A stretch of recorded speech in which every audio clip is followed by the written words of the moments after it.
I have, actually, my question is, if I have two tabs open on two different devices, does that count as two different views? Sorry.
Hello.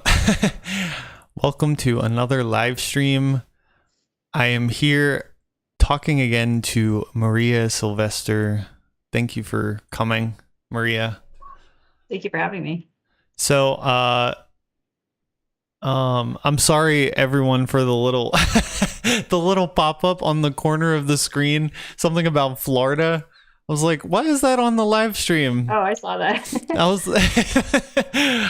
we're all about professionalism here. No, we're not. We're here just to talk and to be as real as possible. So how are you doing, Maria? I'm doing good. I had a busy weekend, but I was able to get some rest in at the same time. So I'm ready for the work week tomorrow. Well, that's good. I have because my friend Ryan is coming tomorrow. So the one that I've done another video with, he lives in Hawaii. He's actually coming to visit me here in Mexico. He's on like a tour the continent. I don't know how to say that. Wow. Like he came back to the continent and what do they say? The mainland? Is that what they call it from Hawaii? I think so, yeah. Yeah, so the tour de mainland.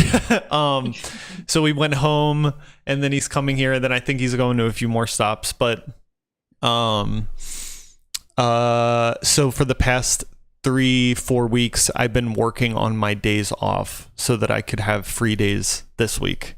So I've only had Sundays off when the shop is closed and I feel burned out, completely burned out. Yeah, we need a week. Yeah.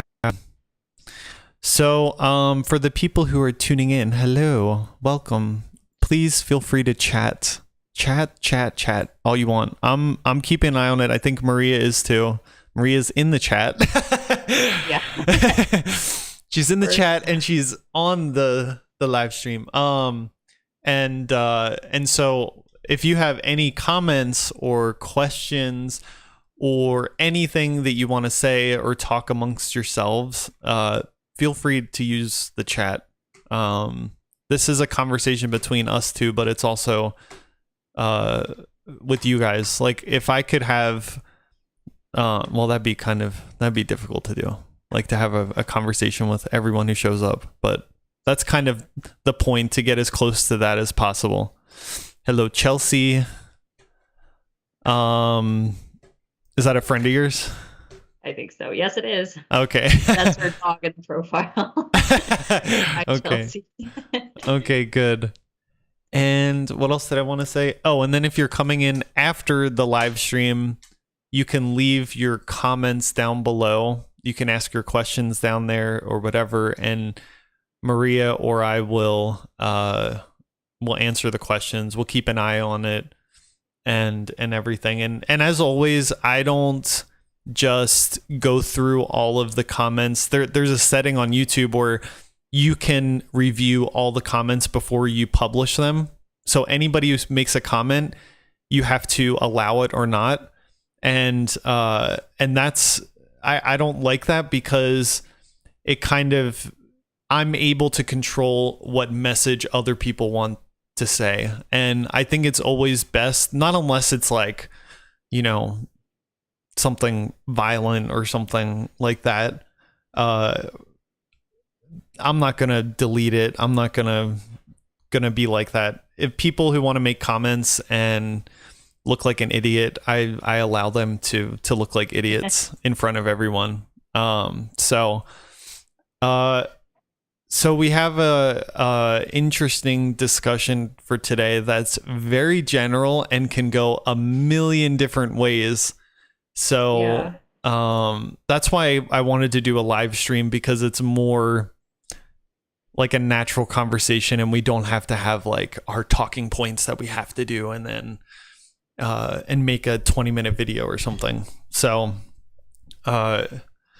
indoctrination. Is there anything Maria, is there anything that you want to say before we get started? I had to make sure I had the definition down. Yeah, me too. Before. Well, there's two definitions. Did you find the there's a few definitions on Google? Yes. The Google one is different than the Oxford English Dictionary is different. Yes. Go ahead. Yeah, the archaic definition just means teaching and instruction, and right. the more relatable, more recent definition means the process of teaching a person or group to accept a set of beliefs uncritically. Yeah, and it's interesting. There was an article I was reading where it was saying that indoctrination in itself doesn't have a negative connotation, but people recently have been putting a negative spin on it, which is evident from that Google definition. Mm-hmm. And that's an interesting shift in the mentality of people that we can see. So I think it's obvious for people who have any sort of religious connection with religion or religious background or have any connection with the news and all of that people talk about indoctrination referring to religion, but specifically Christianity. Mm-hmm. And a lot of the people say that it is a form of abuse. Child abuse. Yeah. Mm-hmm. What first of all, I think we should start in a general sense. Like, what do you think that indoctrination in and of itself, separated from any particular circumstance, is a good thing or a bad thing, a necessary thing, an unnecessary thing? Like, what do you think? Well, based on the current definition and some research I did before we got this thing scheduled, I think that indoctrination is negative. It has a negative impact on a person's development in the educational system or in a religious group if the teachings that they are learning are not being taught properly. Okay, so what aspect of that modern conception of indoctrination is the negative for you? Okay. Well, based on my personal experience, I had uh, grown up with a private religious education, so different from the standard type of education you can get in the United States. Um, and after I left uh, that religious system or that community, I was able to go to a regular college that was, uh, I guess you would call it a public college. And I got to learn about An the evil standard education liberal system. college. Sure. A worldly college. Yeah, one that's accredited by the state. Oh, wow. Go Yeah. figure. Accredited. Haha. Something that might be necessary. Um, Yeah. so from your personal experience, that's when you read that definition, that's you go back to your own experience and you think Mhm. that your own experience um of indoctrination was a negative one. So you're applying the definition into a specific circumstance. Yeah, What I was trying I don't think I was clear. We're going to get into our experiences, but sure. what is it about the definition, the process of teaching a person or group to accept a set of beliefs uncritically? What part of that is the part that is negative? I would say the uncritically part, right? Yeah, same. Yeah. So so this is where my mind went, because I don't know if anyone has seen, I did an interview with Joseph Chambra recently, Mhm. and I felt during that interview, I still want to make a video about that conversation we had, because um not to talk against him personally, but I see this so often that people are not able to pick up on nuance, and it's a lot easier to just make blanket statements. And like if you read anything about the religious indoctrination, or indoctrination is evil, indoctrination is abuse, there are real things that we need to look at in that conversation. But at the Yeah. same time, what happens is people exaggerate it to a point where they are not in reality anymore. For example, um if you have a let's say you have a child who is 2, and you are trying to teach that child to share his toys, to not be selfish. You're imposing upon him a certain idea or belief. And because of the intellectual capacity of that child to pick up on the reasons behind that belief, you are indoctrinating them. You're giving them a belief, a principle to live by, where uncritically. Mhm. So there are situations where indoctrination does not have the negative connotation to it. And in fact, indoctrination is necessary. That this is where my mind went when I was looking at all of the articles, because it seems like they always go to an extreme when they're talking about indoctrination, and they almost put up a situation as the example that is the extreme. Like, Mhm. these people were basically zombies following, it's like so I when I read that definition, I was like, okay, yes, but at the same time, why does it have to be uncritically? Indoctrination doesn't necessarily mean uncritical. But Sure. that's the spin that we have nowadays. Does that make sense, what I'm saying? Yeah, I think you're talking about like unspoken rules in society, like with um raising a kid. you're supposed to show them that they can't be screaming in a building.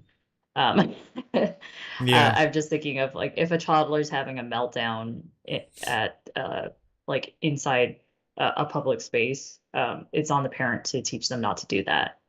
Right. Um, that sounds a lot like learning cultural norms. That does sound like indoctrination, if that's the definition you're thinking of. Well, I think that it's a little misguided, the modern Google definition. Okay. I think it's misguided. I think that this is what I wanted to bring up with the Joseph Schomburg thing. In order to really talk about the subject, you have to take it in a non-judgmental way. You have to really lay out all of the things in front of you to really see where the problem is. Because he was talking about, there's cases of abuse in the SSPX, so the whole system is faulty. And it's like, well, hold up. You're going from this particular to a general. Maybe it's true. Maybe the whole system's failed. Maybe, but the logical jump that you're taking is skipping over so many steps.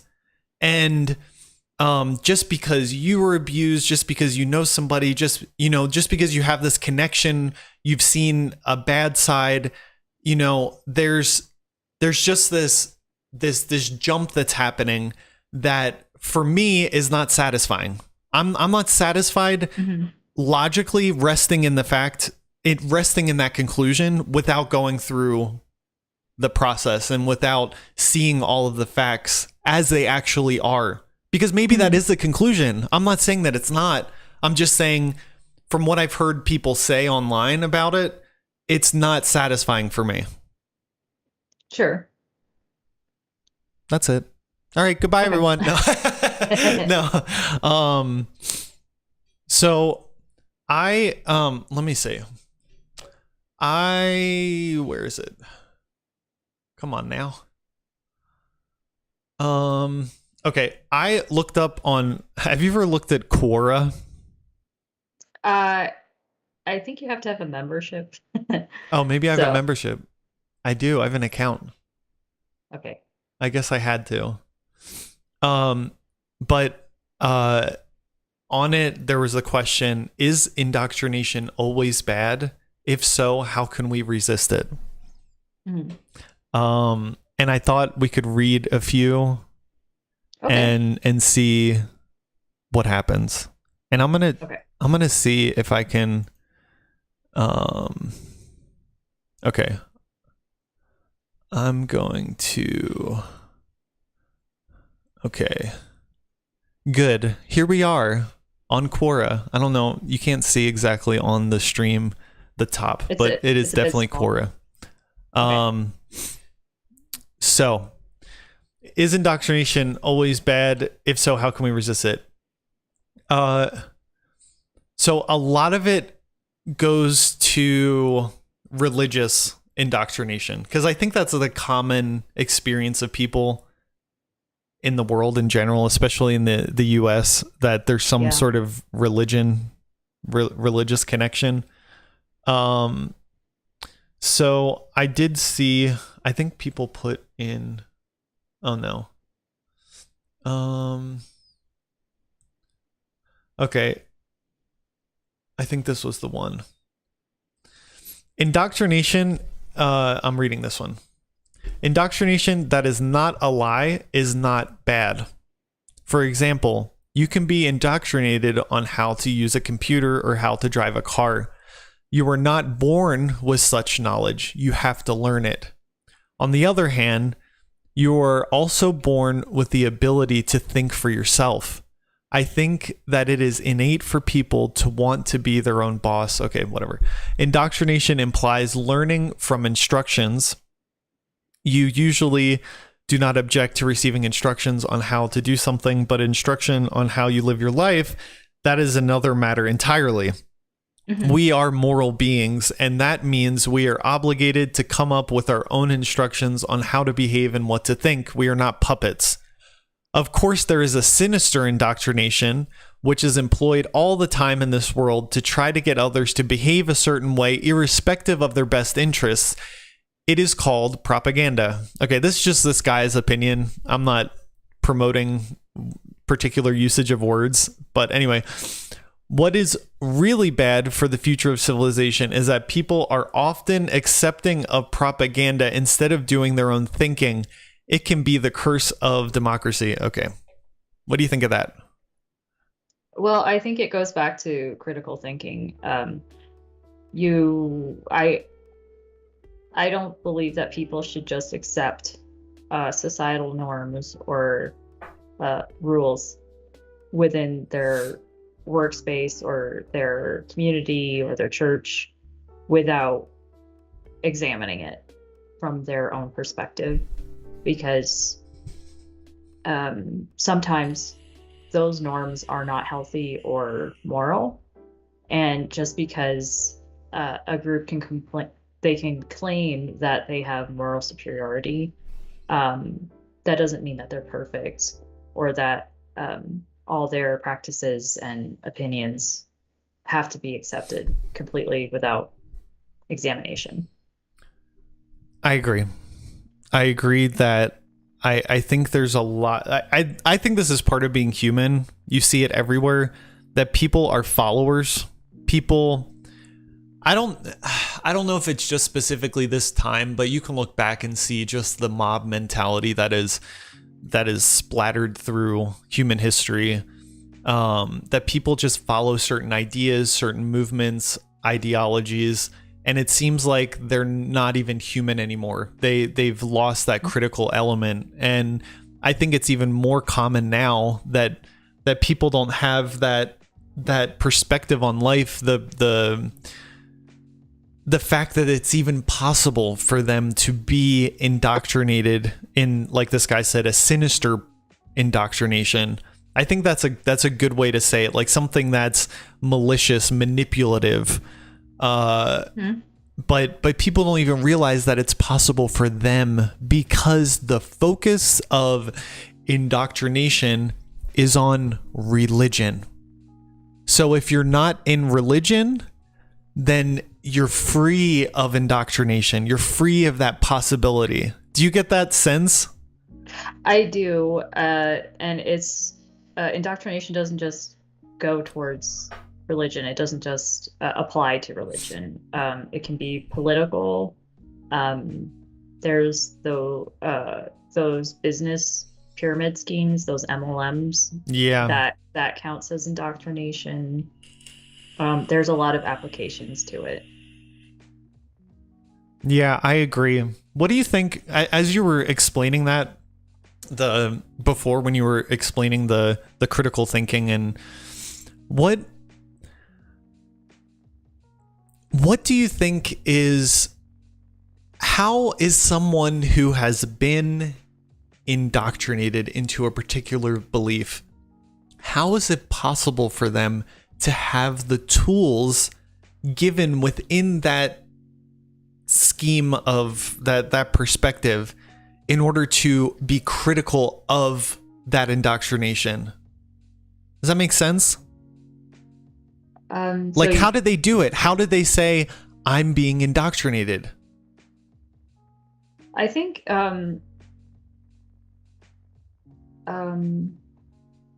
for me personally, I would see hypocrisy within the community. So I'm being taught one thing and then seeing another in daily actions and words. Yeah. So being raised traditionally Catholic, we the children were being taught to follow the teachings of Jesus, and he was all about being charitable and loving and accepting and uh, kind to other people who Mm-hmm. might not inherently deserve it, Mm-hmm. but to do it anyway, to be a better person. And it was rare for me to see that in the community I grew up in. People were very cold, unwelcoming. There was a lot of bullying in the school, bullying from teachers, bullying from adults, just people being mean to each other. And there were very few genuinely good people in this group. So the divide between what people were actually doing and what we were being taught to believe and do, it was kind of insane. And it made me feel crazy just because I wanted to be a good person and I wanted to follow those teachings, but it seemed like I was not fitting in with the general group because they weren't acting like I wanted to act. So, yeah. So the indoctrination of the group that we were part of wasn't effective.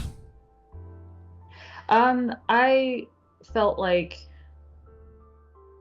you know, because we're talking about indoctrination, impression of ideas on someone. So if their ideas are living this standard of life and having these characteristics and having these thoughts, but then you see that from your perspective, most of the people are not living up to that, not living up to the ideas. That means the indoctrination was not effective in a practical standpoint. That could be it. I just felt like the method of indoctrination was faulty. What can you think of? Can you think of, like, looking back, like what were some of the elements of that indoctrination? I'll talk about my side too. I just want to make sure that you have a second to express your experiences. So let's say for catechism class, you're learning about charity. It was more important that we memorize the catechism terms. What age are we talking about? Oh, from elementary on. Okay. Just this week's chapter is going to be on charity. We're going to learn all about charity. I do not recall ever having a homework assignment where we were supposed to practice charity and be kind to our siblings and our family members and our classmates. It was about memorizing those terms and getting 100 on the quizzes and tests. And it wasn't really about philosophy and applying those values to your daily life. So they never told you like these are the works of charity. These are the things you should be practicing every day. This is the way a Christian should live their life. It was all like memorizing the points and then just moving on to the next subject. It wasn't like there wasn't like an incorporation into your life of these things. It was more just repetition to force you to memorize it. There was it was kind of a mix. So you would have some genuinely well-meaning teachers who did want to give you examples on like this should inspire you and you should be a good person. But then there were also these, oh my god, these terrible teachers who would tell you like this is what you're supposed to learn, and then they would not show it by example. They would be mean to students or just not lead by example or teach in a way that was meant to be providing a good education for children. They probably shouldn't have been teachers. So oh, I think we both know that a lot because of the lack of qualified teachers. They would just accept anyone out of high school. Yeah, I was told that. Yeah. Yeah, okay, so that was one example. So the focus on getting the information, repetition. What else can you think of that was negative about that experience? I think it was more about a lot of the indoctrination had to do with you trying to fit in with the group. So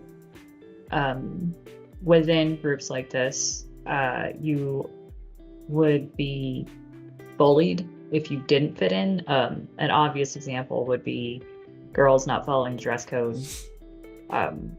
And I recall that church leaders and just people within like the congregation would be very bullying towards girls who didn't follow dress codes strictly. They would be harassing them verbally, or like even going up and like maybe throwing a veil on someone's head, just to make sure that they're modest. And it was like a really mean-spirited way to make somebody conform to the rules of the group.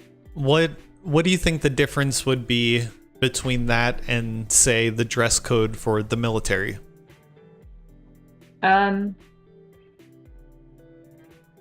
So for the military, there are strict rules, and you do get in trouble if you don't follow those rules.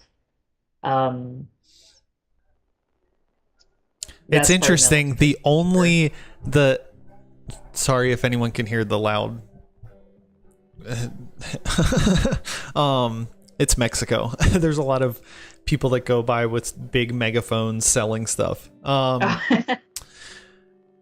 It's interesting because as you were talking about the dress code, I was trying to think, okay, we're talking about that experience, but I'm trying to think of other situations where that might apply.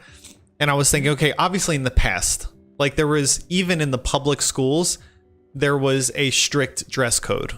And I'm sure there was a lot of harassment, like you described it, that went on in schools. Because even the public schools were strict with modesty and all of that.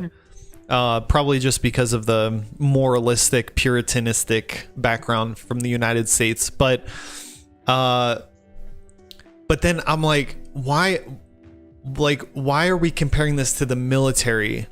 Like the military, every aspect of your life is set so that you become a nameless, faceless person in the group that just follows orders, does what they're told, doesn't stand out, doesn't have personality, because the mission is to go out and survive and represent the cause, and to not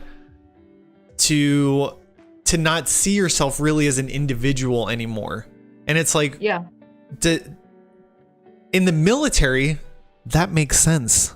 In the military, we need people who have a very clear objective and follow orders, because we have, the victory or whatever happens in the campaign depends on these individuals following order.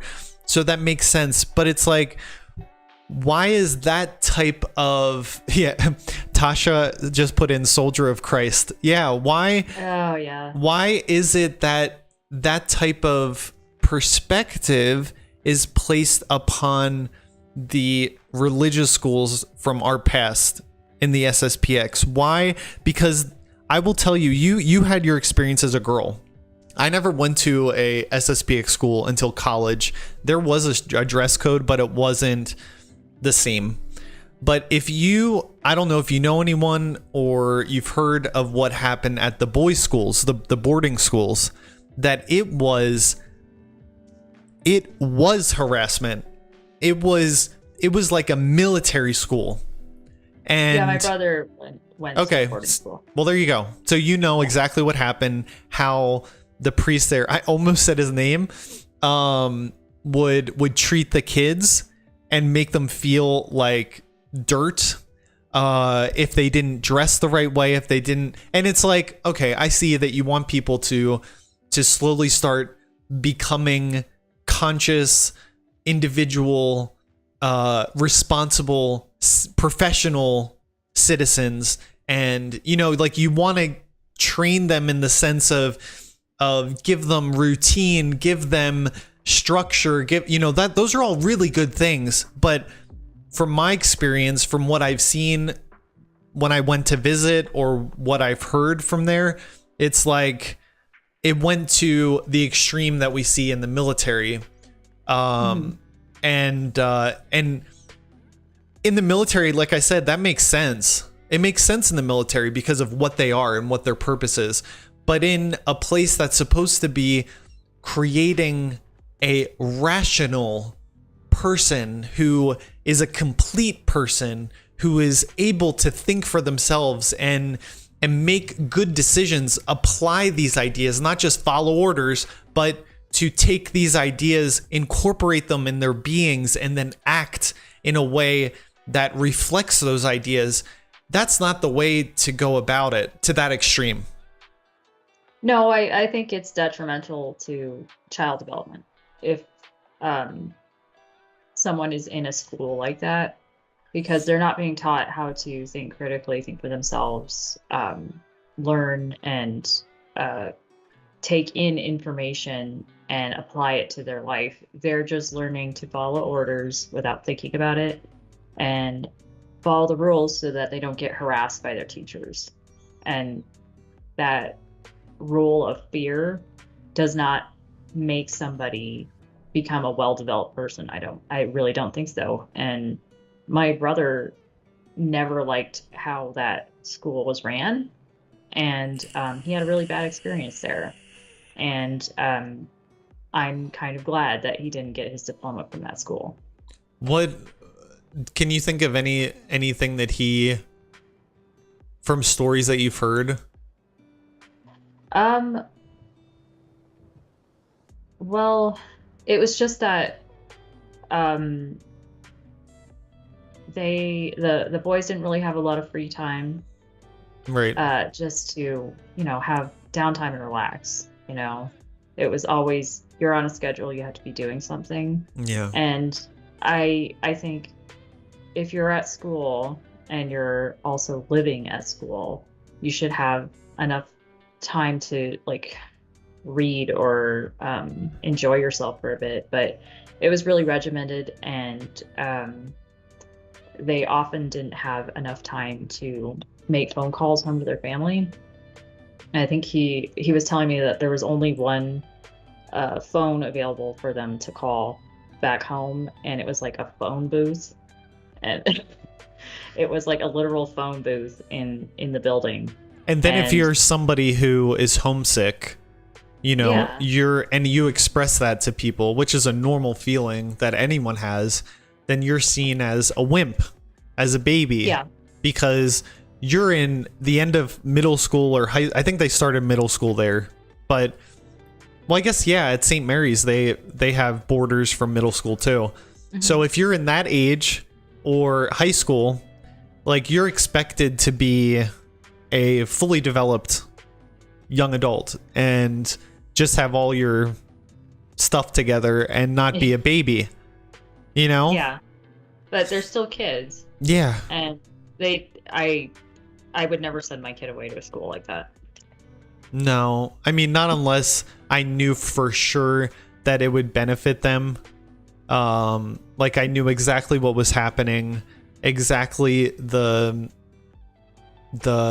if I was a part of the process instead of just, goodbye, good luck.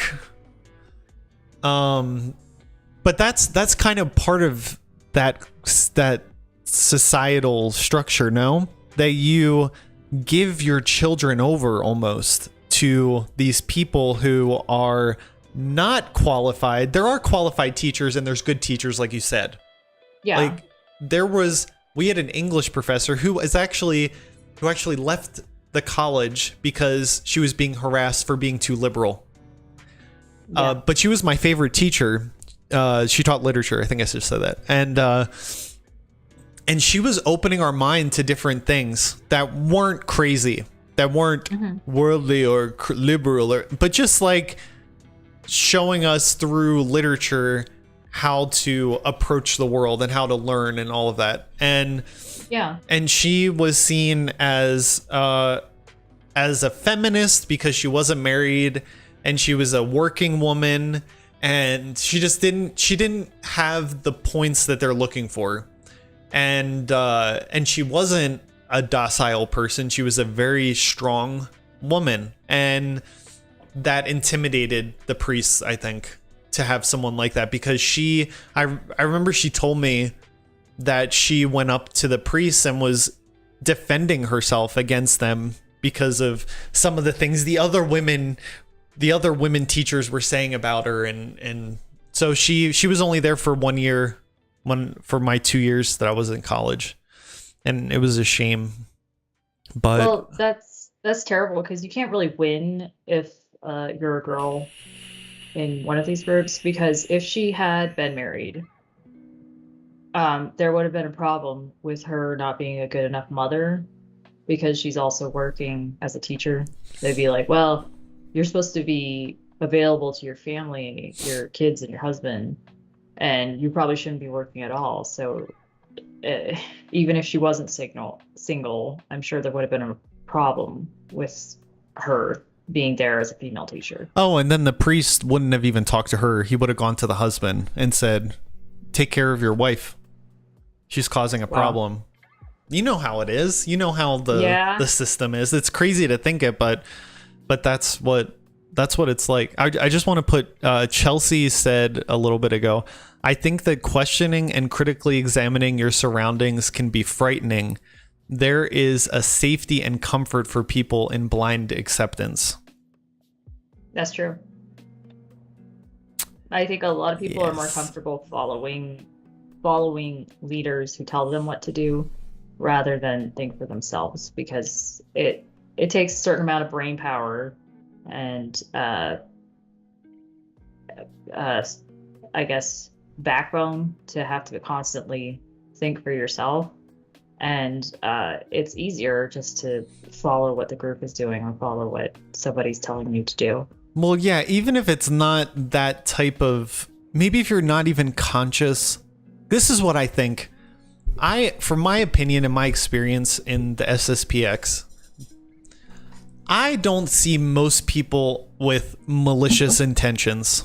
No. I don't see that people are consciously blocking out the possibility of having different ideas because they're afraid of approaching those ideas. I just, from the way that people talk, the way people act, the quote unquote sacrifices that they make, but it is their dedication to the cause, which is beyond what you see in normal people. Maybe you could see it in like the big political movements where people dedicate their lives, their money, their fame, their position, their everything to follow a particular cause, which eventually bites them in the butt anyway. But anyway, I just seeing the way that they live, I didn't see people actively choosing to follow, to be manipulated because it's comfortable necessarily.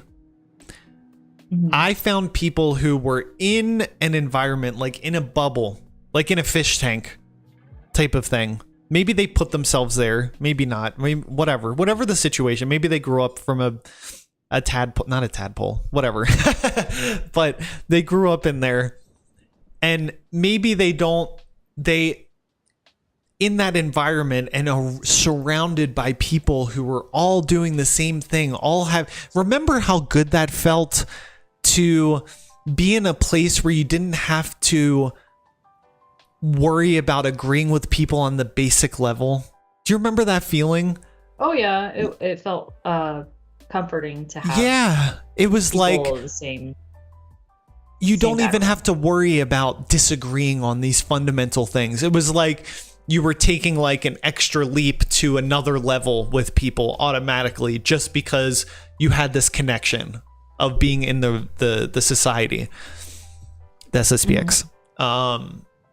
And I remember that feeling when I went to the seminary. I felt it too. Like we're from this environment. we all have this intention to be priests. We're all in this together. We're all like nervous about what's going to happen in our future, if we're going to make it or not. Like all of these things came together and we were stuck in this bubble that it was like we all could be friends with each other. And that's a good feeling. And especially when you add that upon the idea that most people who came into the society had bad experiences outside of it. So they don't like this is what I want to say. It's not like they want to avoid the possibility of other choices. They think that there are no other choices. Yeah. Does that make sense? Yeah, it's going from one extreme to another. I know that my dad he did not have a I guess a well-grounded life in his 20s. I guess he was doing a lot of partying, a lot of drinking, smoking, that type of thing. And I guess he didn't really have a purpose or direction in his life. So he moved toward traditional Catholicism because it provided structure and nostalgia for how he grew up before the like in his childhood. Yeah, before the Vatican II changes, he, I guess, felt safety and structure from how he was raised. And then with all that upheaval in the 60s, I'm certain he didn't feel like there was a stable society to fall back on. And just he wanted to find a place where he belonged and a place where there was purpose and meaning. So yeah, that's the direction he went. Yeah. I don't agree with that. But it makes sense, right? It makes sense that somebody I don't think life should be lived on the extremes of anything. There are some opinions and ideas, decisions that we have to make that are black and white. Like you can't just live in a gray area for everything. But in that type of lifestyle, going from like with Joseph again, he went from one extreme all the way to the other, and Milo Yiannopoulos, he was this like homosexual with a partner, family, but obsessed with sexual stuff, and like very much living the gay lifestyle, and then not finding structure in that. He went all the way to this religious extremism, and to find something to rest upon. And I see people do that. It's like the pendulum do and I'm just sitting there like, I get it, like I understand that people do this, that they go from one extreme to the other. Like you see people who were brought up in the strict religious thing, and then they go off and they do the extreme thing. They go way to an unhealthy extreme on the other side. And it's like, I was just thinking that it's just, I guess it's a product of just, you're not raised in a healthy, balanced belief system. So it's not surprising if you just go off the deep end when you leave, because you're not taught what's healthy. That seems like a really good conversation to have. I don't know if we want to get into it now, but just I know looking at my experiences leaving religion, I didn't go to the other extreme. I mean, obviously for the people of my past, even stepping a foot outside of the church is the other extreme. But looking at things in perspective, the big picture, I did not go to the other extreme. And I don't know what your experience was, but it seems like you're very clear-headed, and it wasn't like, going out of control in order to, like, a reactionary thing. Well, no, I immediately went to college. after I left. And my focus was to get myself financially stable and finally get an education. Yeah. And That it was all counted about, in the real world. yeah, it was it was all about getting out of rock bottom. And I had the very strong instinct that if I got into drinking or drugs or just partying, I was never going to come out of that. It felt like a black hole, and if I took one foot in there, if I took one step, it wasn't going to end well. Do you feel So I like stayed away. sorry, go ahead. I'm done. Do you think that when you left, it was more that you were in like survival mode? Yes. Because I felt the same exact way. Like, I didn't have the privilege or the capacity to even think about indulging in the other extreme, because I had to worry about finding a place to sleep, finding a job, finding a phone, finding, all of these things to stay alive and to start incorporating myself in society, which I'm still doing little by little, everybody. This whole process is not an overnight venture. It takes a long time.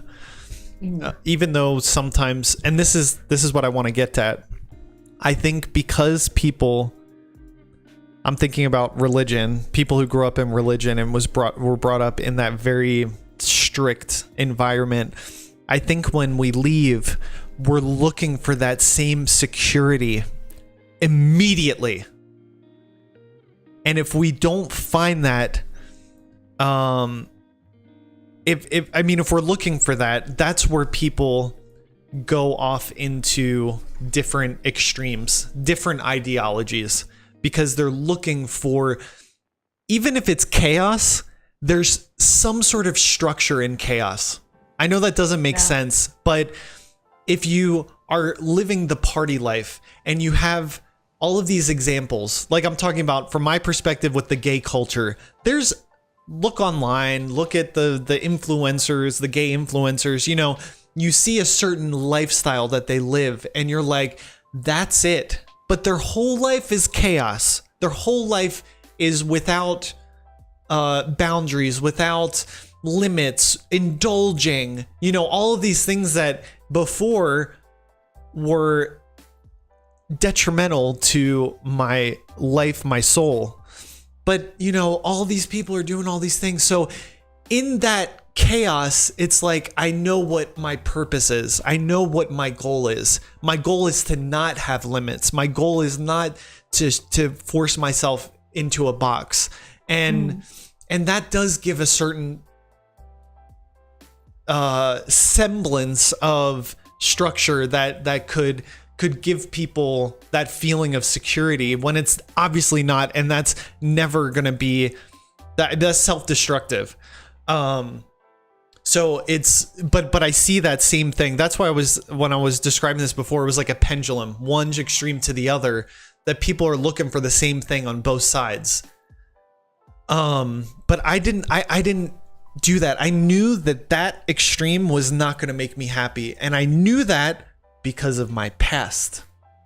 I knew that because I had looked and thought philosophically about happiness, about purpose, about what things actually make us happy and at peace. And I could see that extreme, the other extreme, was not, it was just going to throw me into another position that I would have to leave eventually. And I didn't want to do that. Yeah.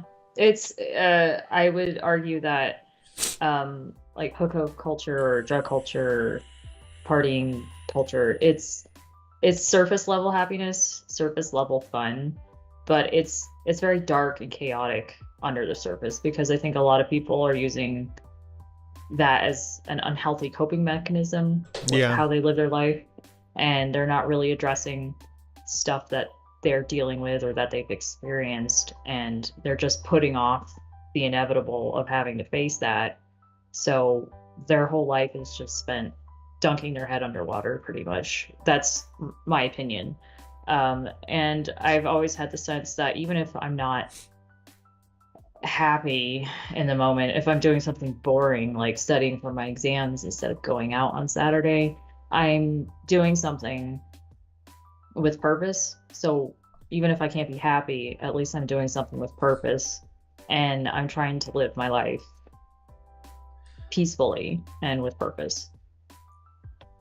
Yeah, I understand that. I definitely understand that. Do you think here's another deep question. Sure. Do you think because of our past and our upbringing that it's easier for us to live the way that we're living now outside of religion than for people who were on the other extreme to live the way that we're living right now? Like to have like this perspective of life, to have a moderation, to have an idea of working towards a goal, and to looking for purpose, like having purpose, having meaning in life, having that type of big picture. Do you think that it's easier for us as former traditional Catholics to live as we are now, having had the upbringing we did, or for people on the other side to have that? I think it depends on the person. I think some people are reacting to how they grew up, or reacting to their life circumstances. They want to do something that takes them out of that situation. Yeah. I think that's me. I never accepted what the circumstances I was given, because they were horrible circumstances. Yeah. I wouldn't wish my upbringing on anybody. Yeah. So I knew that if I was going to stay and accept what I had, my life was going to be terrible. And so I had to leave. But the way you're living now, like, would you describe it as mere reactionary, or would you describe it as searching for a better life? Yeah, I would say definitively that I started out from the bottom. Yeah. So I wanted something better. And even if it was something simple, like having a house that was clean and not full of bugs and filth and such, that was a step up from what I've had before. Isn't it amazing? I feel the same way. Like, I don't care about things. I don't care about status. I don't care about a lot of things, just because a lot of the things that people care about nowadays, because I think partly because of my past and having the perspective that I did on life, and kind of having this big picture idea. I was given a lot by going into the seminary, a lot of crap, but I think that if I got anything, it was the ability to take a step back and to assess my situation and assess life and put things in perspective. Something that alone, it would have been a long time for me to come to that. Like, I had a lot of like aha moments in the seminary, especially. And it was constantly like pushing me to go further, to go deeper, to understand more. And that had a profound effect on my perspective even now. Like, it's almost like I had the tools before that were applied in religion, and I took those same tools and now apply them in my normal life now. And I don't know where I was going with this. I forgot. I totally my cat distracted me. But yeah.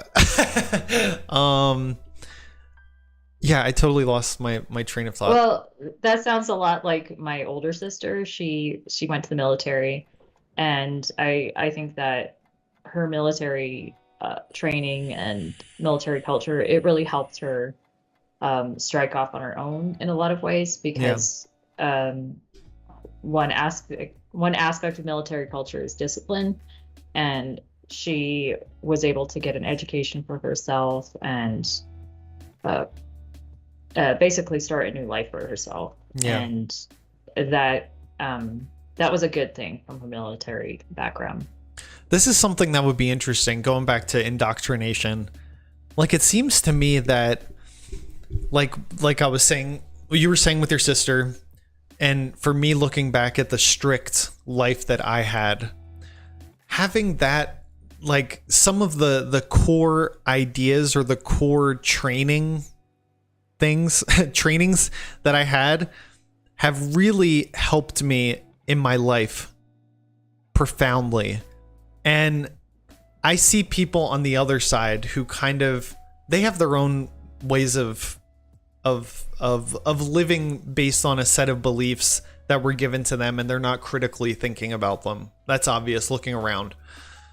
But it seems like I see myself, I don't want to say like having an advantage over them, but it's almost like I've come to, how do I say this? Like, I kind of already know the direction to go or not to go. I think that might even be the most evident aspect of this. I know which paths are not going to lead me in a good direction. Whereas a lot of people following more their inclinations, their feelings about things, and not being so critical of them, they might go down paths that are not going to help them progress further. Like, they kind of have to learn the hard way in a lot of aspects. And hopefully get out of that, maybe not. But it's almost like you were saying with the drinking, with the drugs, with the hookups, with all that. It's like, yeah, okay, but how is that getting me from point A to point B? It's actually going to hinder me. So why would I go down that road? Yeah, I think a lot of people, they just go by their emotions, their emotional cues, and they don't really pay attention to the logical side of things. And I think it's good to have a balance of instinct and logic, logic, when Yeah. you're dealing with like unknown possibilities or choices. Yeah. Just, I really don't believe that you should just address things by emotion alone. It can be dangerous to do it that way. Yeah. Or just like, that's what everyone else is doing, so I'm going to do it. Yeah. And it's interesting. I don't really want to go into this really deeply, but I just do want to mention it, like, kind of the hypocrisy that I've seen in society at large when talking about religious indoctrination, because, like, people are saying, like,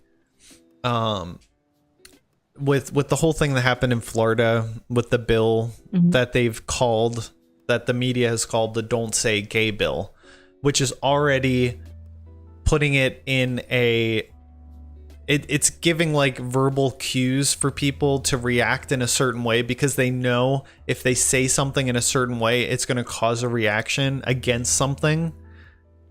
So, like, people don't have to intellectually engage with the ideas, which, like I've said before, maybe it's not a good bill, maybe it's not this, but the way that their conclusion comes about, it skips so many steps, so many logical steps to get to that conclusion. Like, one of the first ones is actually reading the bill, which I haven't heard except from other commentators who are a little bit more realistic about it. But most of it is, teachers are not allowed to be themselves in class or to help students who are gay or transgender to feel more comfortable. And they put it in like an us versus them thing. Like, we have the right position, we have the right ideas, we have the right opinion, and we need to express those to students in the school, even if their parents don't agree, because it's always us versus them. Us, teachers, versus possible parents who don't agree with their child being gay or being transgender or whatever. So they don't realize that what they're doing is the same thing that they're accusing the other side of doing. Like the same type of method. Because we're talking about little kids who are like putty in the hands of parents, of any sort of authority figure around them that has their respect and that they recognize as someone in the authority. But they're like putty. And if they're in school most of the time, they're going to be getting a lot of ideas from the school and all of that. So whether it's right or wrong, I'm not going there. We can talk about it if you want. We can talk about if it's a good bill, if it's a bad bill, what parts are good, what parts are bad. That's fine. But the fact that the parents or the teachers and whoever else is supporting the don't say gay bill, they don't realize that what they're proposing to do is to indoctrinate the kids with their own ideas against the parents indoctrinating the kids with their own ideas. They're doing the same thing, and they're not aware enough of themselves to realize that they're just projecting onto the other people what they themselves are doing. What do you think about that take? It sounds like projection on both sides. Yeah. I did read an article on the bill. I didn't read the bill itself, so I don't have a full picture on all the legislation points that were made and what the lawmakers were ultimately agreeing on doing. It does sound, though, that it would limit topics of education, and it would mean that children wouldn't get a full picture on something if they were to ask or be curious about something. So it could skew education toward indoctrination on the parent side. But I also agree that the bill could mean that educators can't indoctrinate children on their perspective when it's not something that, let me think. I don't think the bill that's appropriate. Right. I don't think the bill has anything to do with indoctrination. I think that that's what it's become on the media, because it's us versus them. Like I said, us versus them, whether you're on the perspective of the parents or the perspective of the people opposing the bill. That's what it's becoming, when in reality, the bill is just saying it's not appropriate to teach kids from K through 3 years old to have in your plan, in your program at the school, anything about sexuality, anything, whether it's gay, heterosexual, nothing about sex, because they're too young. It's not appropriate, age appropriate. And then after 3rd grade, then it's taken in a way that is more in line with their progress biologically. And it doesn't say that teachers can't talk about this with students that come up and ask questions. It doesn't say that they can't talk about it unless they have the parents' permission. Like, I think it's become this thing about the bill is saying that the governor wants Christian conservative ideology to hurt the children, and the other side saying, oh, the people opposing the bill, they just want to teach transgender, gay, LGBTQ, whatever ideology to our children. when in fact that's not at all what. But this is the thing about indoctrination, and this is why I'm very, very cautious when I state my opinion on something. It's because the people don't realize that they are just in. They're representing their sides, their own perspective movements, and it's us versus them. They're attacking the other side, and they're using these circumstances, these situations, to fight amongst themselves. Yeah, I don't think both sides are addressing it in a proper way. So it's very emotionally charged because it has to do with child development and education and free speech and all of that. So it's becoming a very charged argument because both sides don't want to agree. Right.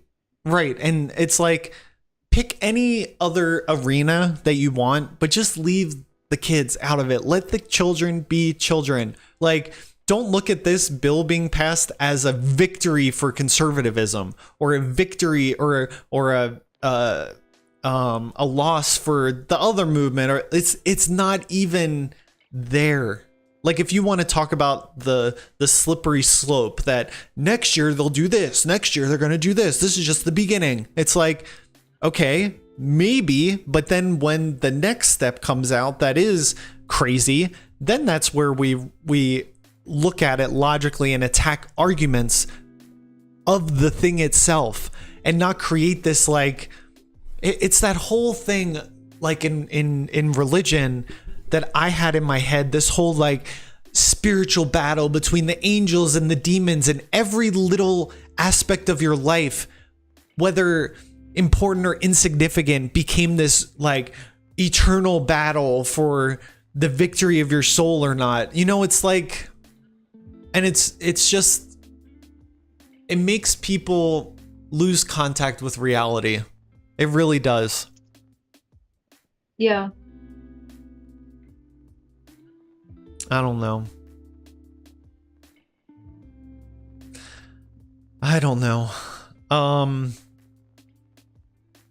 Is there anything else you wanted to bring up from what we've been talking about? Because I think you said you had some questions or something. Oh yeah, my older sister and my younger brother had a couple of questions. Let me see.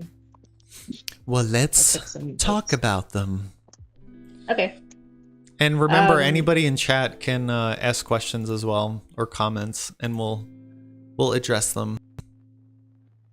Well, my younger sister had a really good comment, and she was saying that she wouldn't mind hearing about how indoctrination has a lasting impact on an individual, even after they leave something that was harmful psychologically, or had a negative influence, even after you move on from something that you were indoctrinated in and that you no longer believe. The effects can still have an impact on you. I think so if we're talking about like trauma, like real situations that came about from being in a particular situation, those are obviously going to have very specific effects in your life.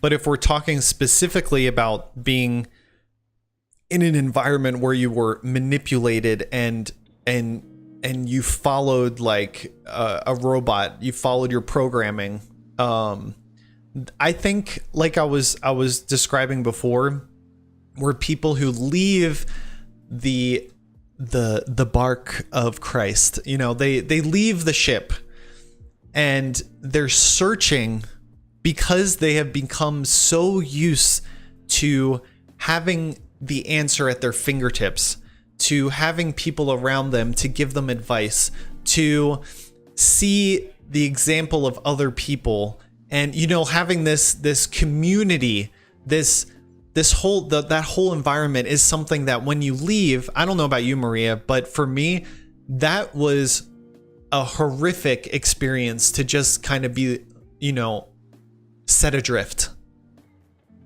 Yeah, it was a very depressing time in my life, to say the least, right? Yeah. Like, yeah, really, it was hard. It was It's like, no, for real, it was depressing, like clinical depression. And I think having that structure from before makes people think that being adrift is can't be a stable place. Like, they don't look for that stability within themselves or creating that stability around them by creating their life. They look for another ideology. They look for some other group, something else to give their life that same security that they had in the past.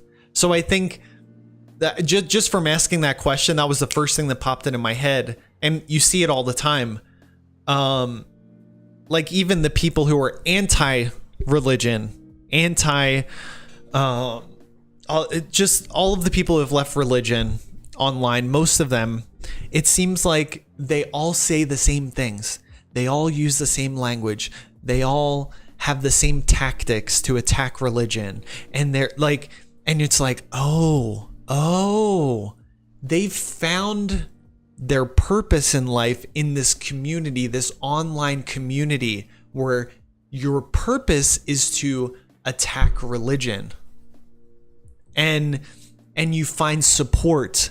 Like, I remember there was somebody who I followed who actually told me, like, I follow your stuff. She had like 100,000 followers on Instagram. And she was like, I saw your page. I can't, like, everything you're saying really connects with me and everything.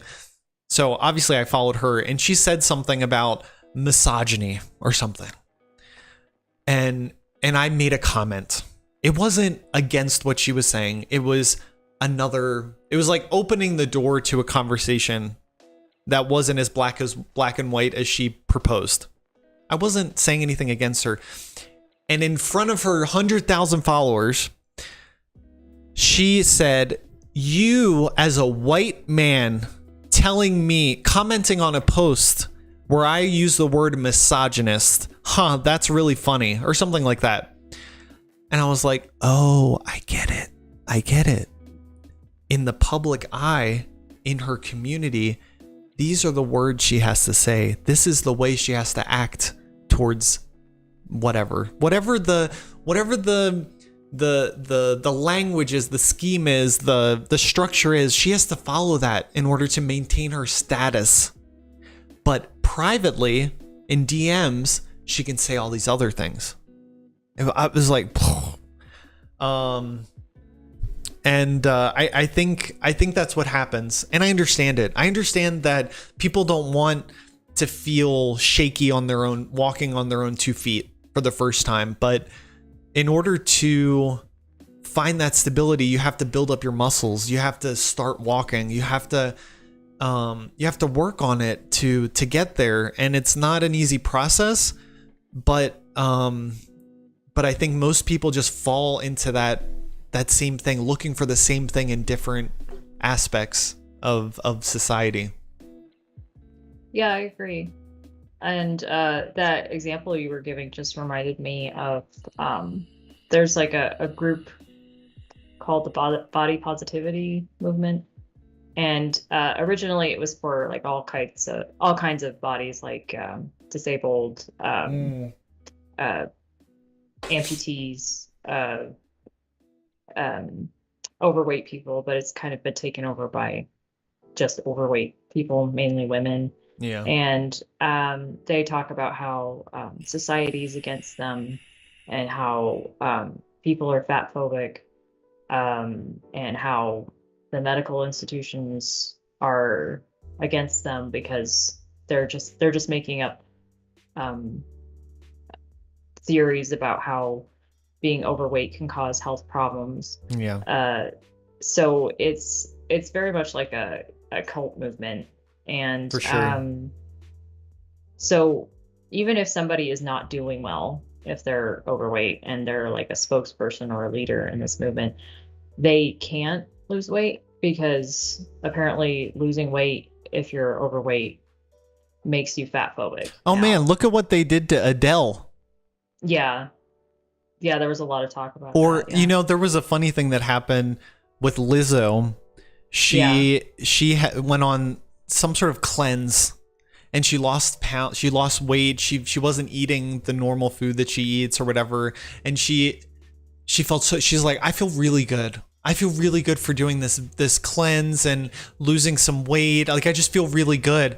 And her community was like, what the heck are you talking about? You are shaming all of us. And she's like, no, I'm so sorry. I'm so sorry. I'm here's chicken, like fried chicken. Like, she went, it's like they have, in order to maintain their status, they have to follow the rules, which are always Yeah. changing. But Yeah, it's so hypocritical because it denies people free speech and having a real lived experience. They have to conform to the experience that people want you to have. It's ugh, I really don't agree with a lot of those arguments that this group makes.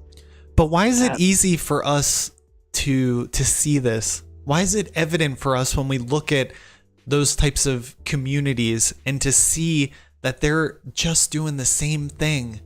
Like, why for us is that easy? I guess because I personally had that experience growing up, just um, being taught to live a certain way through shame and fear. Yeah, but I'm So I sure other people who have left and gone right into other communities have had experienced that too. Is it almost like people who have had alcoholic parents, like they either have the choice to become alcoholic or and to use their parents as an excuse, or to overcome that and become a better person? Like, is it almost that type of situation, do you think? Like learning it from your past? it sounds like it, and also sounds like a person who's only known bad relationships will be drawn to people who are familiar, and they'll just keep going into bad relationships. Yeah. I I think there's a lot. This might be controversial, but I think there's a lot of people who leave religion for maybe not so honest reasons. Maybe they just, I mean, honest in the sense of what they say now is kind of echoing the wider community of ex-religious instead of their own personal experience. Because I've known people that just they leave because they just want to do what they want to do, and then they use that position that they're in, they justify that action of leaving by then attacking certain things from the community, but that wasn't the real reason why they left.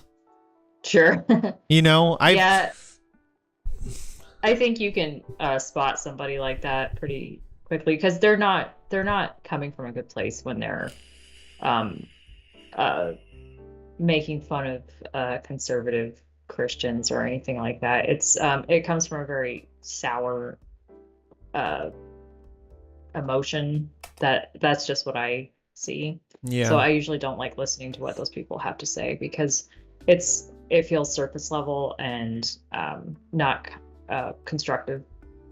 Like most of the internet, surface level, Sure. superficial. It's like, yeah, that was a funny joke, but can you say something a little bit deeper? Yeah. Yeah. Do you have any other questions? Oh, let me see. Both my older sister and my younger brother, they both separately made points about isolation. I was asking them if there's something they'd like to hear, and they were both noting that when you're in a group that's isolated. Um, you're basically on an island by yourself, and you're taught to believe that outsiders are to be pitied or held in contempt, and that they're dangerous people and they'll have a bad influence on you. So you're very isolated from the outside world, and it's kind of hard to make connections with people after you leave something like that. The first thing that pops into my head from my experience was a lack of trust that I had with people. Like, it was hard for me to trust again.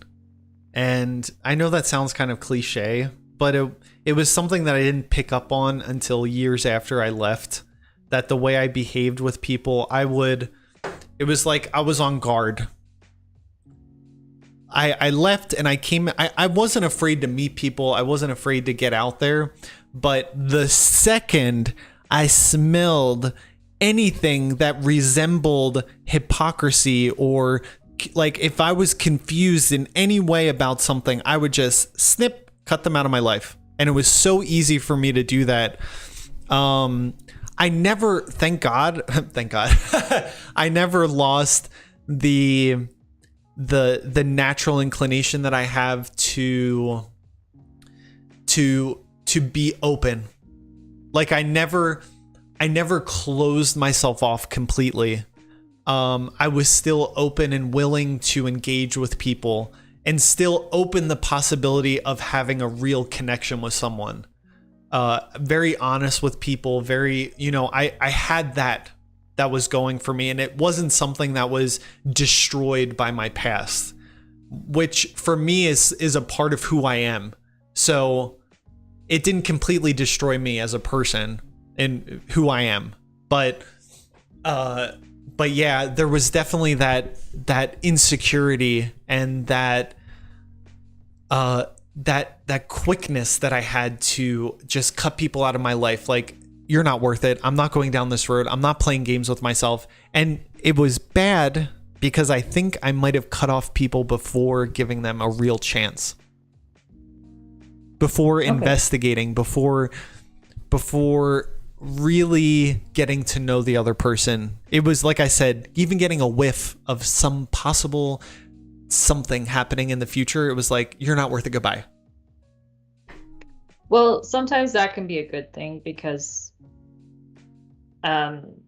while people in contemporary society aren't all bad people, and they're not all evil influences who will lead you down to hell because they're all sinners and such, there are people who, they don't have good intentions, and they can detect vulnerability in people. Yeah. So I've always felt like I was not raised to be able to deal with regular situations in society. So I've always felt like I had to be careful around certain people, just because I was extra vulnerable, just because I didn't have a normal life experience growing up. Right. And it's definitely, if you're looking at safety, that's the safer option. To, like, if you can be inside and never meet another person, then you won't ever have someone let you down again. Sometimes it's necessary to regroup and to like get your life together before you go out, and that's good thing, I think. But living in a way that you feel a certain, it's almost like you're protected because you're living in a what's the, like, a padded room. Like, yeah, okay, you can live in a padded room. You won't have to worry about sharp objects coming in. You won't have to worry about tripping. You won't have to worry about but it's like, is that really living?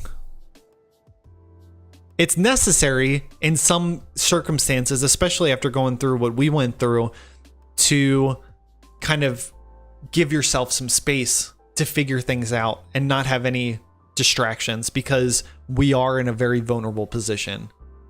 We were in a very vulnerable position. But that shouldn't be something that we carry on.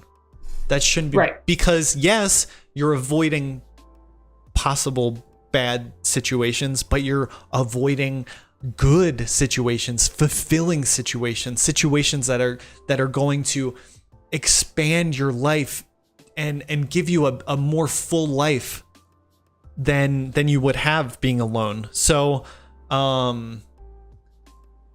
yeah, I think it's a natural consequence of what happens, but we should be aware what we're doing, why we're doing it. Be aware of why your body reacts in certain ways when you're around people or particular people. Just have that self-awareness, and don't just run away from all of that, because it's scary to be exposed. But this is after taking care of yourself, right? I went to therapy. You went to therapy as well, right? Yeah. I think it's important to look after number one first, but it's in order to live. It's in order to go out there. It's in order to step outside of your house. It's not to be okay by yourself. That's not the purpose of taking that isolated time. That's what I think. Yeah, I agree. There's a time to regroup and stabilize, and there's also a time that you learn to trust your instincts and stick your neck out a little bit. Hi, Kara, good luck. Oh, a live stream. Yes, you're only an hour and a half late. No, it's okay. Well, I'll have it up on my page. You can go back and listen to it. I think this has been a really good conversation so far. And she also said Christians don't really do philosophy, at least not the ones I know. Yeah, I mean, it seems like, looking back, there was like an ideal of being this thinker, this philosopher, like living on this plane, but in the practical day-to-day life, it wasn't something that people did. Yeah, pretty superficial. I think I'm naturally an intellectual person, and I always like having deep conversations and talking about things beyond the surface level. But yeah, it's pretty rare for me to have a conversation like that with somebody. Do you find it more difficult now to reach that level with people, like to sit down and have a conversation, than before? Well, it depends on the person. I don't think most people are like that, but I still feel like you can be real with someone and be honest, and that's good enough.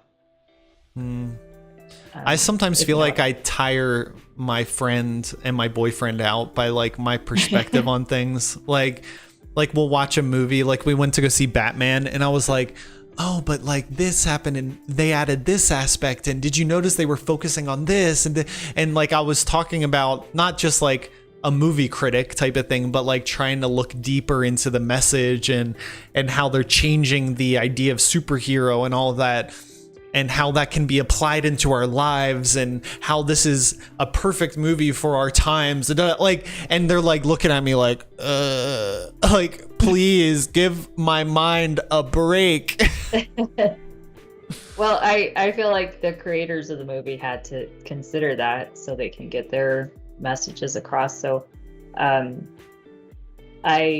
if you could pick up on that, I'm sure they felt they could know that they did a good job with the Yeah. movie. I really enjoyed the movie too. I went to see it twice actually. Oh, cool. Yeah. I feel like we need to have more conversations like that too. Oh, thank you. More coffee. I drink more coffee than I do water, and that's not a good thing. So do you have any other question? Oh, any other question? Oh, I guess one last one last point from my older sister. She wanted to talk about deception a little bit. Okay. She was reading an article on high control groups, religious groups. On what? High control groups. Pie? Oh, high control. Oh, high. I was like, pie. Pie control. I thought it stood for something, and I was like, all right, I have no idea. An acronym or something. So high control groups. Okay, got you. And she wanted to talk about a little bit about how there's control in deception, and how hyper controlling practices are hidden, so that when people are within a group that's being controlling, they don't really know that they're being controlled. Yeah, we kind of touched on this, didn't we? What do you think? I think that when I was in a group like that, I was often operating in the dark, and I didn't know that there was more going on than what was actually going on, and that a lot of my life was being controlled in a lot of ways. So when I finally was able to go off on my own and do my own thing, it was really strange, and I had to acclimate to a new culture.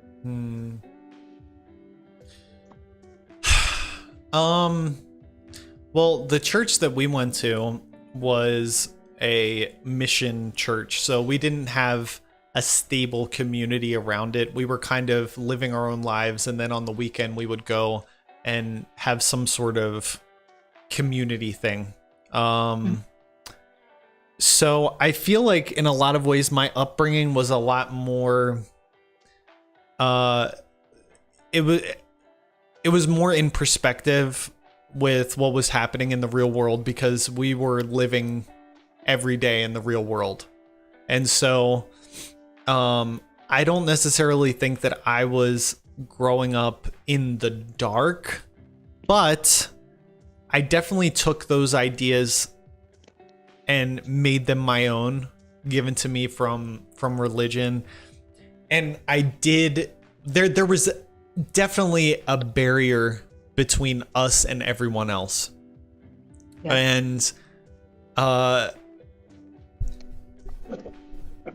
what were you exactly saying with the deception? Like, oh, my battery's running low. Just a second. Oh no, it's okay. But what were you saying with the deception that's in a? Just how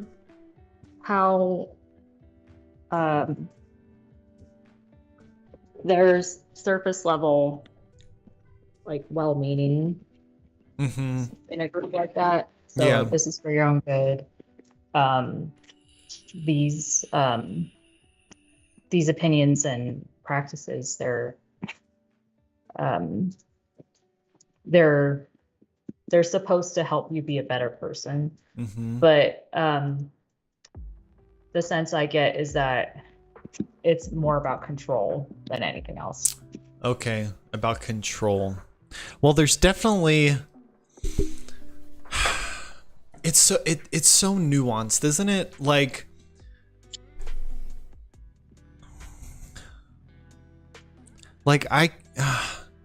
depending on how I approach the subject in my head, I can find evidence for it. Like, if I look at it, like, I'm going to find all of the ways that I was manipulated, that I was controlled, it was a way the information that I was given was given to me in a way to make me act a certain way, to behave a certain way so that I could be a follower. Like, I could look at it like that and find proof of that. But I can also look at my past and see where having some sort of structure, some sort of purpose, some sort of destination and a method of behavior that would help me reach that destination actually did put the structure around me, gave me a sense of morality and gave me like this way of behaving that was good, and that helps me even now in my life. So it's like, was it a deception? In some ways I can see it, yes. Or was it really somebody giving me something? So like, there's many places we can go in society where you can find morality, where you can find structure, and those people following those regulations have their behavior, which in a lot of ways conforms with the behavior that I was brought up to imbibe, but from a different perspective, a different religion, a different whatever. So it's like, I see people outside of religion and how their sense of good and evil, their sense of what is the right thing to do, what is the wrong thing to do, the sense that they for them the end justifies the means, like all of these things that I don't agree with and that I don't think are objectively good. I see that and I think, I keep saying thank God, because that's like that's what I'm used to saying, but I'm grateful that I grew up in the way that I was brought up, even though it came with all this baggage, than if I had no structure, or I had a bad structure to come up with, because it'd be infinitely more difficult to learn morality on my own, surrounded by people without morality. So when you're describing deception, it's like, I specifically looking at that group, I can say yes in these ways, in the way that I was made to be obedient unto death, even beyond my own capacities, even beyond what was reasonably good or bad for me. I can point out things that would give proof to that deception. But looking at the idea of having some sort of structure, having some sort of religion, some sort of purpose, some sort of idea of something bigger than myself, then I can say that it was good to have that. But specifically with the SSPX, I can see the faults in there, but the fact that I had a religious upbringing, I can see the good. Mm-hmm. Does that make sense? I feel like I went like around in a circle, but I think I came to it in the end. No, I don't think there's a flaw with someone being raised religious inherently. I don't think there's an inherent flaw in that. I think there's a flaw with how that religious upbringing is taught to a child or an adult, and how they're taught to see others who are outside of their group. Yeah, I guess that's a distinction that it comes up in my head, like separating the institution from the teachings. We can look at the institution and say there's flaws in the institution, but the teachings made me a better person. I think that's the distinction that I have to make in my head, because it's what I live right now in my daily life. And I want to make that clear, that is my position, that is how I approach this, because I think that having purpose, having structure is something that we as human beings yearn for, that we thrive in those type of environments, but healthy ones, not in the ones that dominate you, that put you in a box, and you know, it's like you go into one side of the machine and you get spit out the other end exactly how they want you to be, and they just take off all the parts of you that don't fit, or they try to say that, you know, you have to hide those parts, or you have to whatever, conform, pretend to conform, or Yeah, I felt like nothing was ever good enough if you were a part of that group, and also that you had to break yourself down as a human being, as an individual. So that's not the way to live for anybody. And I would hope that most religious groups are not like that, and most religious communities, with whatever flaws that they have, they don't run themselves that way. So you asked me about what I experience, or I answered the question about like the isolation, but even just those negative things that come from being in that type of environment. And what for you, what can you say to that subject? Like what process did you have to go through that came from that type of environment, the being indoctrinated in that way?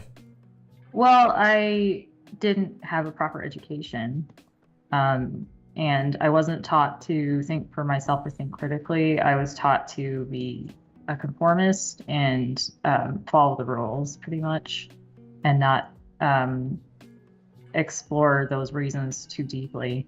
And a lot of the arguments that were made for having that kind of lifestyle were very flawed, and it always seemed like the ends justified the means when it came to how people were living, and how someone's life could be better if some of those rules were relaxed. But there was never a discussion on making changes to make people's lives better.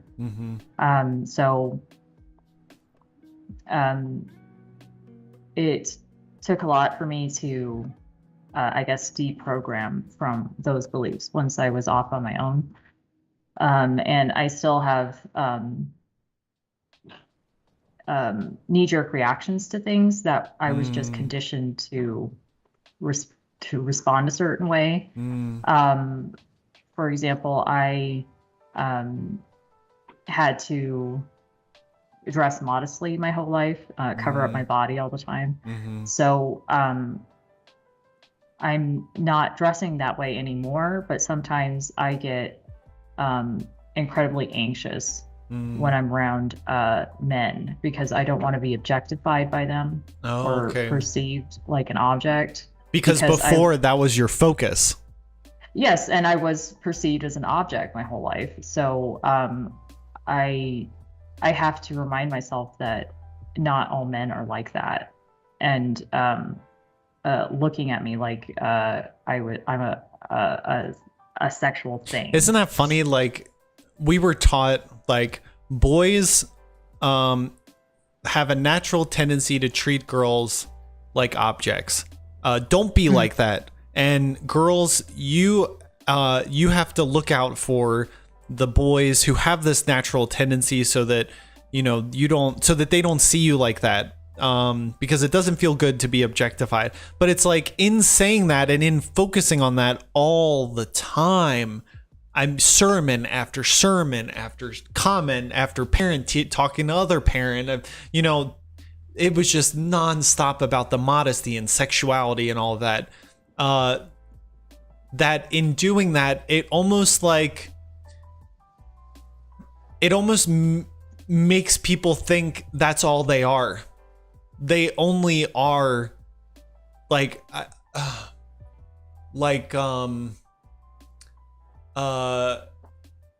like your first idea of the opposite sex is what you're not supposed to do, and therefore it's like becomes the emphasis of any sort of interaction. Like I remember as a closeted gay guy, I remember panicking because somebody came, a girl, as I was a priest, like I put my gayness in a little box in the back corner, you know, of my brain. But this woman came into my office and we were talking, and the other priests came up to me and one of the priests came up to me and was saying like, who was that in your, like, and I remember thinking, oh my gosh, they're gonna think that something happened or like whatever. It was like panic mode because we were programmed to be hyper aware of any sort of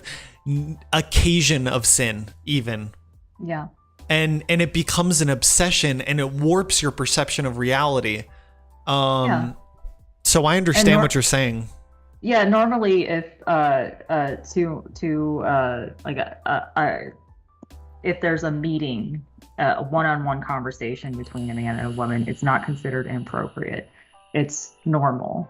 Like in a workspace, just at a house on the street, yeah. It's considered normal. And if purity culture wants to talk about respect and boundaries, well, now it's become inappropriate to be doing something that's perfectly acceptable, yeah. And not inappropriate at all. And so then you have children and adults thinking that there's something going on, but when there isn't. Yeah. And it just makes things really perverted. Yeah. You know, I think one of the flaws with the SSPX that I've thought about, specifically talking about purity, is that they're so obsessed with being countercultural that they become obsessed. Like for people out in the world, hooking up or doing this stuff is like eating McDonald's. You know, it's like they don't think about it as anything special. You know what I mean? Like sex for them is just a part of life. But then you have these people in these communities like the SSPX where it becomes their sole objective to be against that and counter that. And I bet that as a young man in the strict religious environment, I was thinking more about sex than people outside and obsessing over it and feeling bad about it. And, you know, I think that it was on my mind more, and I'm not a very sexual person like that naturally. Like now it's just a normal thing. It's not like, you know, I'm like, oh my gosh, or like, oh, I'm looking at someone, or and it's not that I've become like this like free liberal thinker where I'm just like, whatever, I feel fine doing whatever. No, I'm not like that. I'm not that extreme, but I'm also not obsessing over every single little thing or any possible situation that might possibly lead to a possible thought about a possible thing that might happen in the future. You know what I mean? Mm-hmm. And I think that in the SSPX, all of their whole thing is against. Their whole position is counter whatever. Counter the Reformation in the church, counter the culture, counter this, counter that, counter everything. And that is not a way to live. That's not a way to live. It doesn't teach someone to breathe and to live and to grow and to become a complete human being. It's against this, it's against that. It's a reaction to this, reaction to that. It's suffocating. It's suffocating. Yeah, and it makes people believe that they're superior to everybody else. Oh yeah. When they're not. They're not that special. But they're driven to believe that they are, and so then they're very like condescending and mean to outsiders. So That's a really great recruitment strategy if you got members of this group being rude and condescending to strangers on the street because Oh yeah. yeah. And you know what's funny? Not funny, but funny. You know, there's always these people in the parish who are like the fanatics, and the priests knew that they were fanatics. They knew that maybe like not even the fanatic ones, but even the mid the mid-level ones.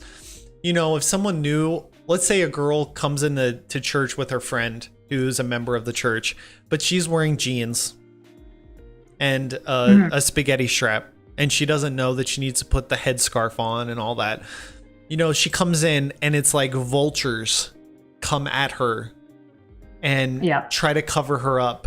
And that type of behavior is just like, I remember the priest being like, oh, you know how some people are. And it's like they just allow this type of behavior to continue on.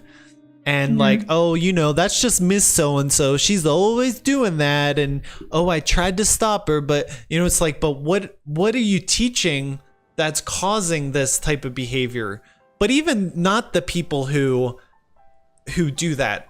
Because there's a certain, you know, at least they're being honest with what they believe. Like if they really believe that God's being offended by a girl walking in there with pants on, you know, okay, they're trying to do something to change it. All right, go for it. Go for it. But all the other people are like, like looking around at each other like, oh my gosh, did you see that girl? Like it's everyone. Everyone notices when an outsider comes in.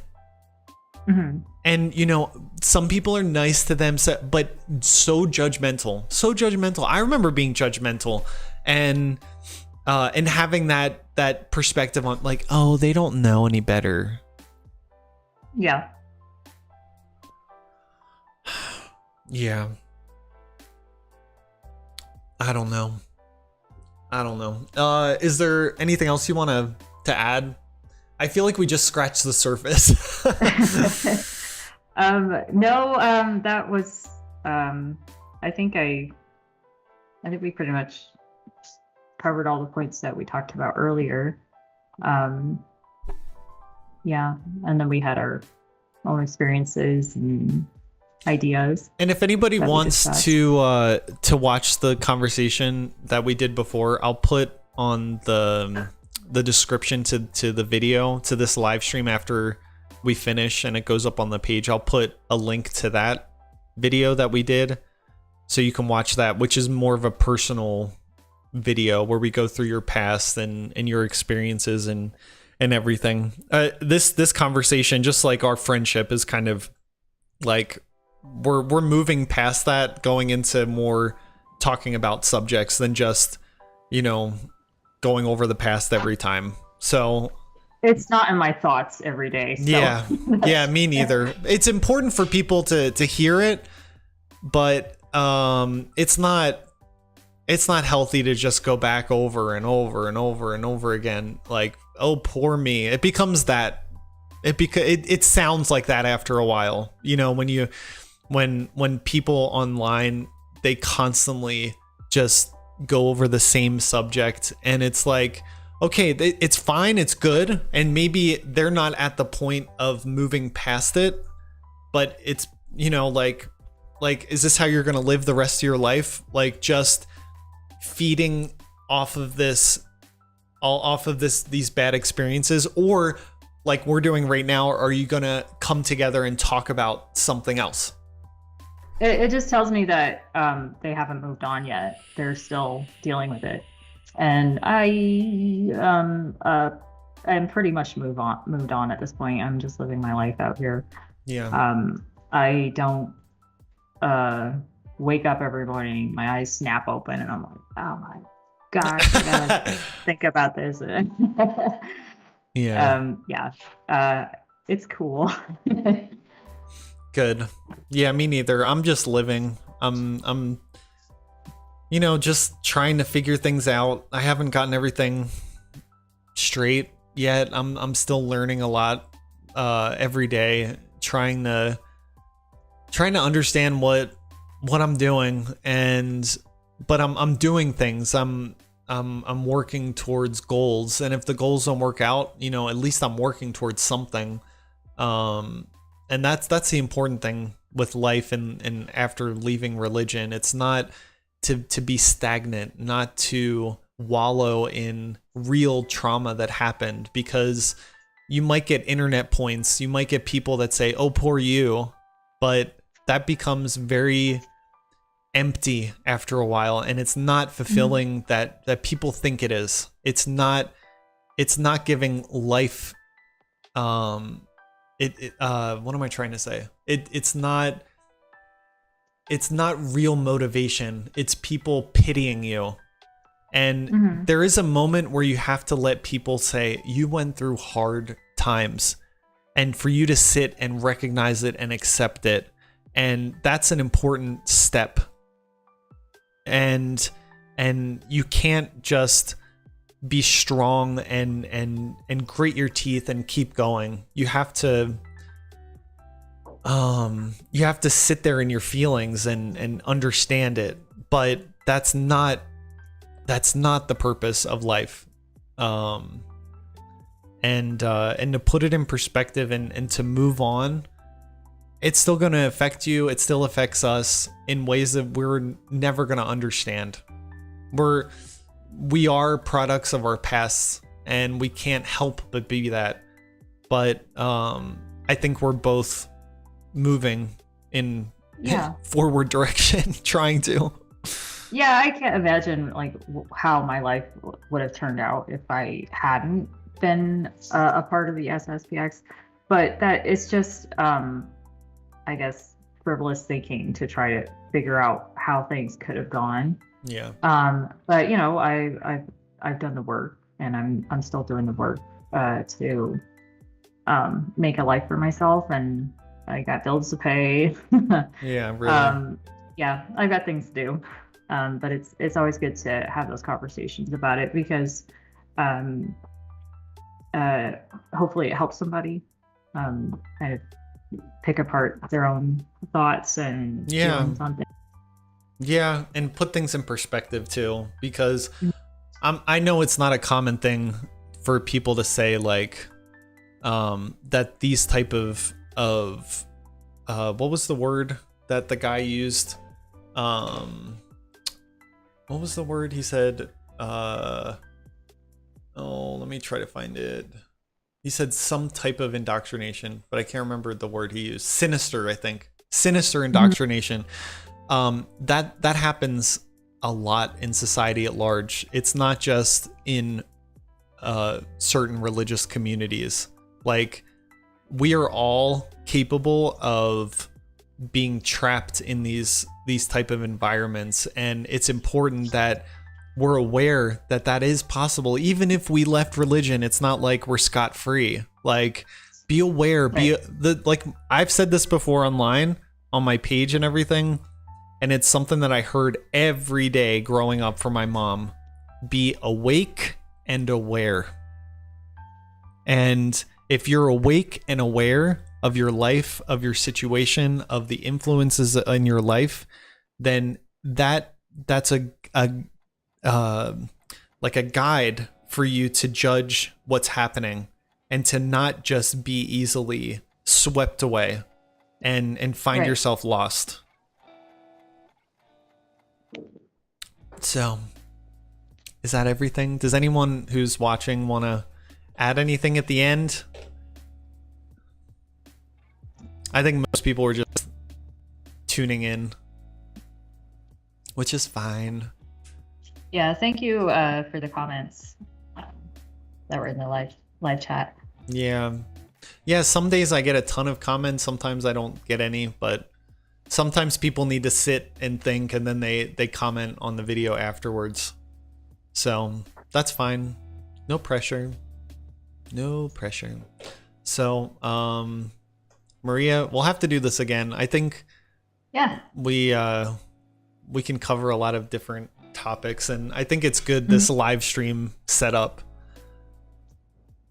Yeah, I like it. Yeah, it's more natural, it's more interactive, and It's just like, you know, like how we would talk on the phone.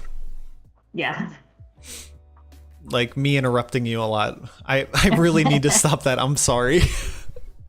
No, I have that problem too. I once interrupted my manager. I felt so Oh embarrassed. gosh. But I had to say something. But yeah, I do that. I have to work on that. Yeah, me too. See, we're not perfect people. We're not here telling you what to do, how to act, anything. We're still on the process. We're in this. We're all in this together. This thing of life. So leave a comment down below about maybe some topics you want us to cover the next time. Questions, anything else you want to add, Maria? No. Just say no. I'm gonna have some lunch now, and yeah, I hope you have a great day. Yeah, thank you. This is your day off, right? Yeah, this is my day off. Actually, tomorrow I have off too because my friend comes tomorrow.